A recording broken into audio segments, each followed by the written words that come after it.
continuing on our series of conversations that are taking place here at the Transnet podcast series, happening on the sidelines of day 2 of the Investing in African Mining Indaba here in the city of Cape Town. And of course, pivotal conversations that we've been taking a look at, which essentially help us understand how Transnet as a group and its various operational divisions are ensuring that they fully unlock the opportunities and potential that exist and ultimately have a better outcome for their clients.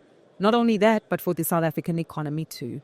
And today we're building up on key themes that are specifically aligned in terms of the financial direction, but more so the strategy and the planning that is being implemented at Transnet Port Terminals. To tell us more, we're joined by the General Manager for Commercial and Planning at TPT, Michelle van Buren-Schele. Michelle, such a pleasure to have you. Really excited for this particular conversation. Thank you so much, and thank you for having me. Fantastic. Maybe just for clarity and context, you've been at Transnet for a while, and that tells us about the depth of experience and knowledge that you have, but also the full understanding of the detail in the numbers that you also grasp. Of course, from being the CFO to monitoring reports to budget allocations and the likes, and you now take care of commercial and planning. Maybe just share with us how that plays a strategic role in the future growth story of TPT. Okay. So, I think the depth of experience always does puts you in a good space. Any bit of exposure in any area is always something that you take forward with you. So I'm fortunate. I'm one of the few commercial people that understands numbers very well. Yes, and that's important. So I make sure the money comes with the proposals. But I have, I've had a lot of experience both on the financial side, budgeting, investment. I also spent time at Transnet Pipelines, dealing specifically with regulations and dealing with, funny enough, NERSA at that time. So, each journey is very different. And you take the knowledge that you've got from your previous one and you build onto that. So I think, commercial is very different to finance. I am enjoying it. I'm also learning as I'm going along. And of course, I'm exposed to completely different aspects of the business. And that's important because, as we know, TPT has really been opening up the environment to make sure that it does collaborate with key partners, build up on opportunities, which essentially do help to facilitate its growth. And that we've seen some of the announcements around these key transactions and partnerships at a few of your ports. And maybe help us grasp how that essentially falls under the growth that we're actually looking to capitalize on at TPT and fundamentally speaks to the position that you fulfill.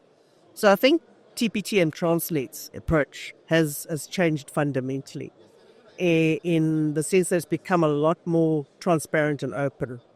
And I think even the way we deal with customers, it was very focused on the specific direct customers.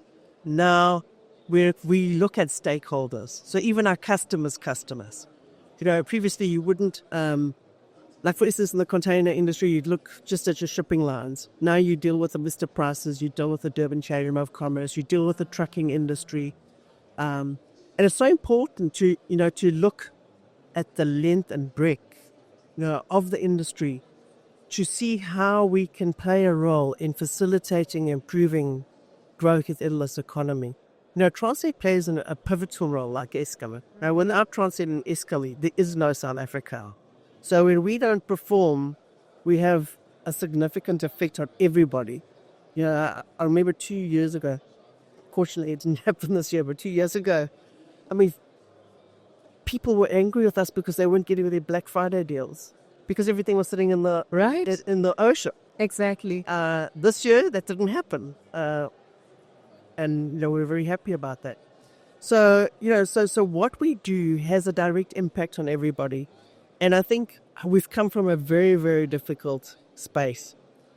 And I think what we came to appreciate is by being open and honest and engaging and looking for, solutions together and trying to problem solve together. And I think, that takes, it's a different way of dealing with things and not being arrogant, but trying to find solutions together and also making the others understand where we're coming from, and that also gets patience and buy-in from other people. That's not to say that we can't perform. Yes, but we certainly get support and assistance, and we've had some amazing assistance. We've we've got customers that have helped us secure equipment in our container space. We're doing the same in our bulk environment. And the advantage is we're getting it faster and more economically, than if we went through our lengthy processes. Yes. And there's a lot of goodwill there. Nothing's ever perfect, but I think definitely making, a substantial difference, and we're moving in the right direction. Gotcha. And this is important because it almost speaks to 4 fundamental pillars that we've heard throughout the series of this conversation in terms of making sure that you meet your customers' needs and collaborate with them. We ensure that we increase our tonnage, both at the ports as well as on the freight side, but also understanding how this really does unlock a lot of value by having Transnet and its various operational divisions bring in a sense of corporatization and increased structure that does enhance performance. Given that you have worn the numbers hat, but you're also wearing the commercialization as well as the planning hat, help us understand how this does align. The improvements in terms of bringing on new collaborators, speaking to commercialization of the business, and that translating to the financial viability that we're trying to attract. Yeah. So it brings in a more holistic approach. So the finance side of things is very money focused, counting the costs, very much cost focused. And sometimes you've got to realize that you've got to spend to get, So you can't be so cost focused that you stifle growth. So you've got to balance the two and make sure that you strip out waste, but you spend wisely. And I think also generally finance focus is risk averse. Whereas if you want to grow and develop your business, you've got to be willing to take a little bit more risk. So you've got to try and, blending the two functions is actually, if you can do it properly, it's actually a win-win. So because if you get the best of both, or you can get the worst of both. Exactly. So, I try and be, level-headed and pragmatic. And I think, I've always been a different kind of finance person because I actually have an economics background rather than purely financial background. So I've generally been someone that's looked at the big picture and looked, long term. And I think that's also helped me blend pretty well, with the current role, being on the commercial side and looking forward into the future and being more strategically focused. But having said that, I think, my financial background really, really has put me in good stead in a lot of respects. I've also played in the procurement space. I've also been, played in the strategic space as well, corporate services. And, my financial background's always, it's always been there for everything. So no one can pull the wool over your eyes when it comes to the numbers, clearly. Which is why you're in the role that you serve. And maybe for the benefit of those who are listening right now as key stakeholders, help us understand, since the appointment that's taken place in this role, what key initiatives or even investments and partnerships have you explored at TPT to make sure that there's a diversity and growth within the division? Okay. So, I think you guys are already aware of, there's these number of PSPs that we've already, Richards Bay, the TCT, yes, Inmet, which is a Nucha manganese terminal with the new one. But other than that, we're looking at trying to grow the volume and reposition Nucha container terminal as a container transshipment hub, which is what it was originally developed for. Not so to say, there's lots of opportunity for gateway traffic as well, but I think that's one of the focused areas that we've sort of gone back to look at. And then obviously one of the things that we want to also look at is to try and, there's all part of the relationship building, having that long-term customer relationship, is to look at bringing in longer-term contracts, yes, to segment that relationship, not just in the short term, but in the longer term. And then also a lot of things that we have been doing is looking at contracts and engagements with customers to secure equipment. Again, we've also looked at some smaller smaller, almost, it's not quite partnerships, but initiatives, working together with customers on some quayside operations, back of ports. So basically anything and everything that will give us an opportunity to expand our business, going to new areas that we're not very familiar with.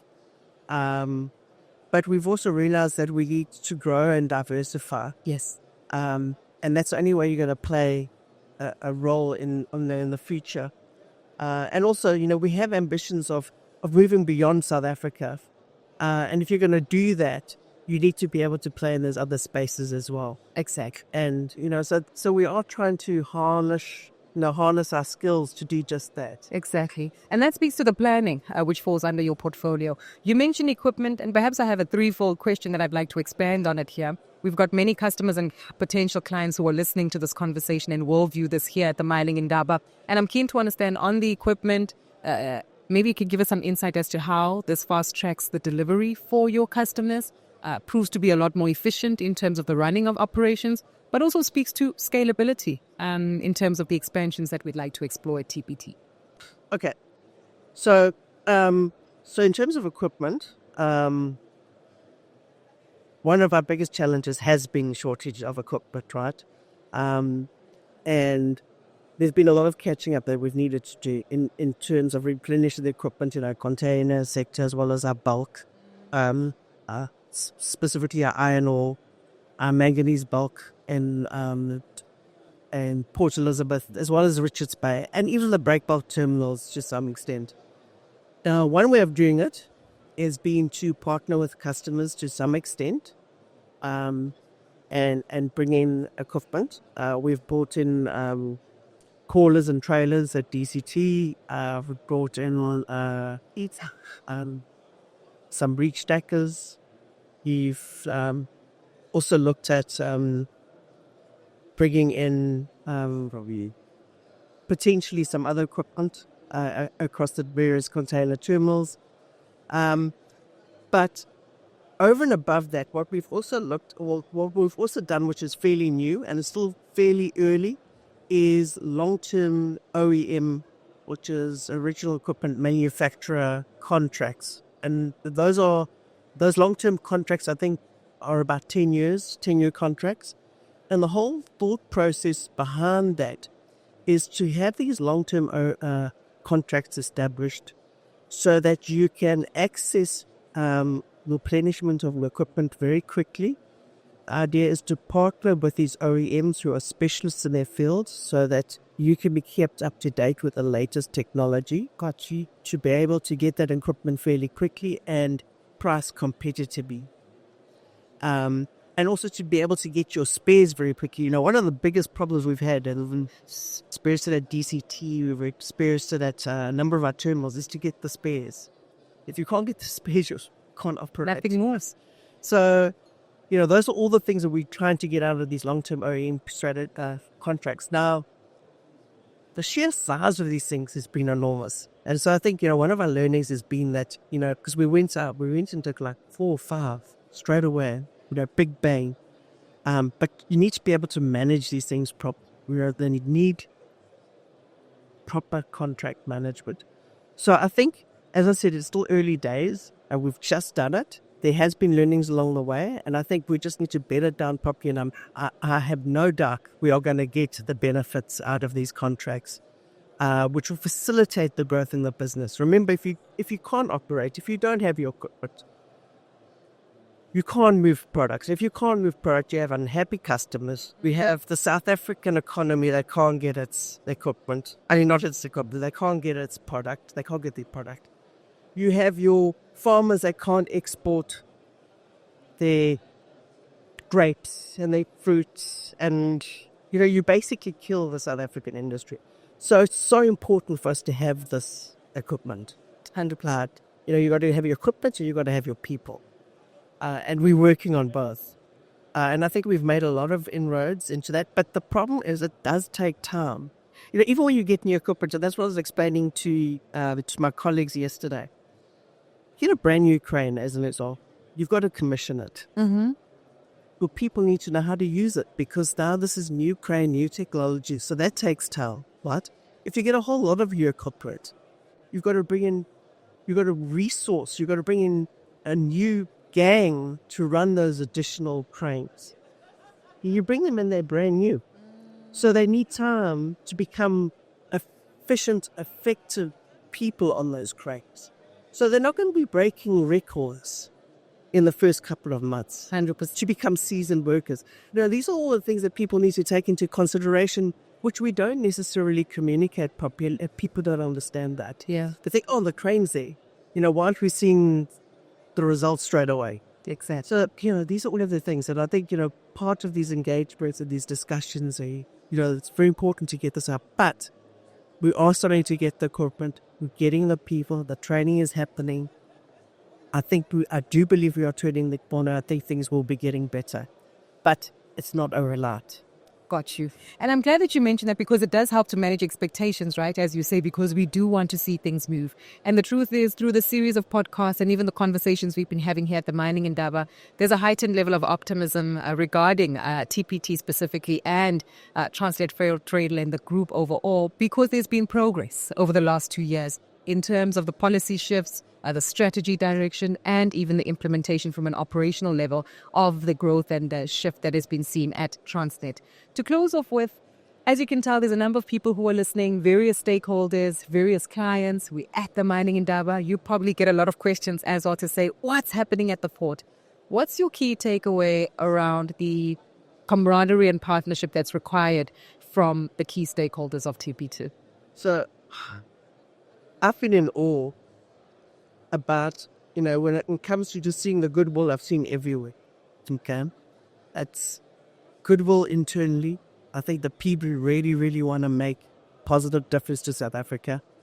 It's customers, it's South Africans at large, it's stakeholders everywhere. And I think it's so important because with all that, you can only succeed. So I think my biggest takeaway is to see how everybody wants us to succeed. They don't want us to fail. They actually, even our customers, but they can be potential competitors, actually want Transnet to succeed. It's at everyone's benefit.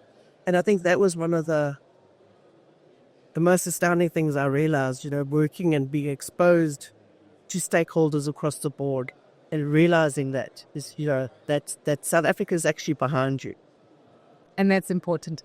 South Africa's behind Transnet. Many people who are listening here quite clearly behind Transnet. So, of course, all these concerted efforts will yield the fruit that we certainly need. Such a pleasure speaking to you, Michelle. Thank you for joining us. Thank you very, very much. Thank you. Enjoy the rest of your time here. You too. And thank you to all of you listening and, of course, participants who have been joining us for our Transnet podcast series. Our conversation just wrapped up with the General Manager for Commercialization and Planning at Transnet Port Terminals, Michelle van Buren-Schele. Thank you so much.